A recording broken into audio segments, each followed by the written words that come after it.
The Ultimate Fighting Championship, UFC, is home to some of the most intense, brutal sports scenes you will find in any contest format. And just because people are fighting each other, if you've ever watched it in any capacity, the chances are you've seen some craziness inside the ring. Here's a compilation of all the times when the fighters lost their cool and disgraced themselves. First up, we've got Paul Daly, who went from a hero to a zero after one sucker punch. Paul Daly was at his career best when he entered a welterweight #1 contender bout with Josh Koscheck at UFC 113, but he lost everything when he sucker punched Koscheck right after the final bell rang. Koscheck dominated for all 3 rounds and allegedly made some nasty comments too. That made Daly frustrated, and he let the negativity get to his head as he punched right after the final bell rang. Koscheck lost nothing, but Daly lost everything, as Dana White said that he'd never be welcomed back into the organization after UFC released him that day. Next up, we've got Michael Bisping's fall from grace. These fighters seriously need to control themselves or we'll lose it too. So before Jorge Rivera's one-on-one with Michael Bisping at UFC 127, he made a few hilarious videos in which he made fun of Bisping, but he never crossed the line. Now here's how Bisping, a full-grown man, responded. He called Rivera a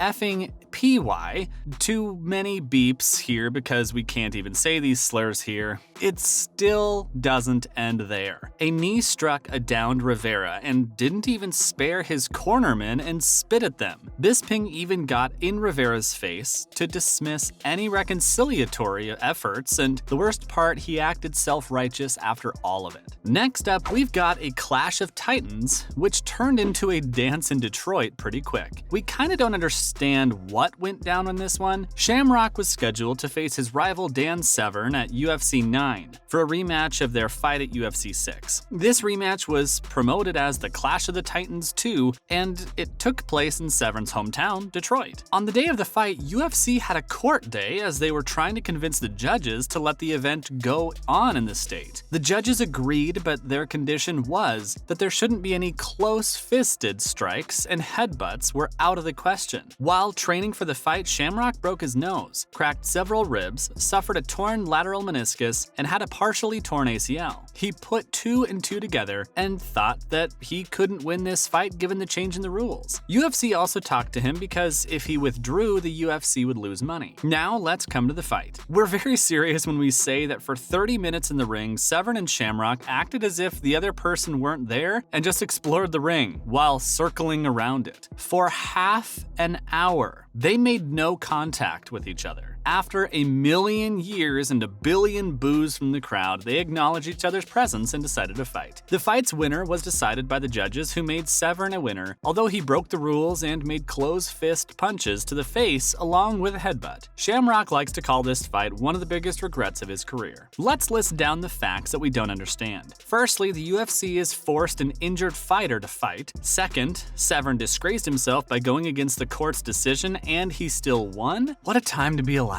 Next, we've got Shamrock again. Shamrock and his love for not fighting. This guy's growing on us. Rematches are always much anticipated, and UFC 5 had one between Royce Gracie and Ken Shamrock. Shamrock this time had no injuries, and nothing was stopping him from attacking his opponent, but he still decided to make no contact. Okay, Shamrock, don't yell at us. You kinda did some damage with headbutts and strikes. The officials weren't having any of this, and after 36 disgraceful moments of nothingness, they called it a draw and went on with their lives. At this point, we're thinking that Shamrock came from the future and knew the importance of avoiding physical contact. Next, we've got Jackson, who should be a poster guy for why you shouldn't drink and drive. Sometimes it's not the ring where fighters lose it, and some is the case for Quinton Jackson. He lost his lightweight heavyweight champion to Forrest Griffin at UFC 86, and the man couldn't stand it. What he did afterward will help us remember that Quinton is a sore loser. He rode his monster truck down the wrong side of the road in Southern California. It was very crowded, and he got involved in several hit and runs.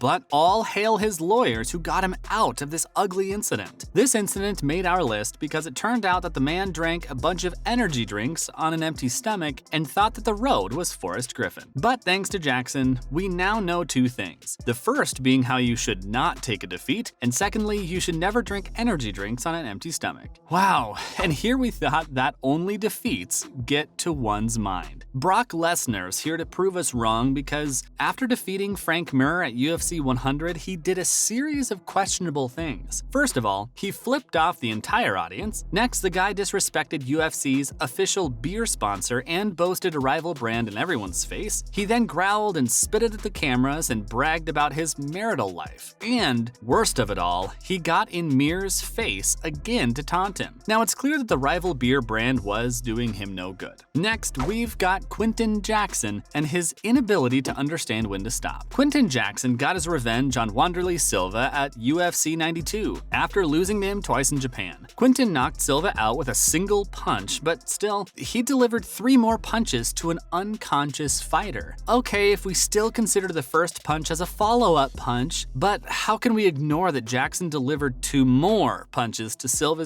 despite the referee's efforts to move him away? Silva later said that he held no hard feelings against the additional punches. Maybe the 2 punches meant the 2 times Quinton lost to Silva. Whatever that was, it was below the belt and pretty messed up. Next up, we sigh because UFC fighters and their tantrums are a combination straight from hell. David Heath said some disgraceful things about Renato Sobral's family before their clash at UFC 74. Sobral decided to get back at Heath by doing an anaconda choke on him and ignored all commands from the referee. He only released Heath after the guy passed out from hypoxia. He later on said that he knew Heath tapped out, but he deserved it for what he called him. Next up, a question. What do fighters have against Frank Mir? Sometimes we wonder what it's like to work at UFC, but incidents like these make it easy. UFC officials just have to wake up and say, look, it's this idiot today. They then release or disqualify the idiot in question, and bingo, that pretty much sums up working at UFC. Among many idiots at UFC 43,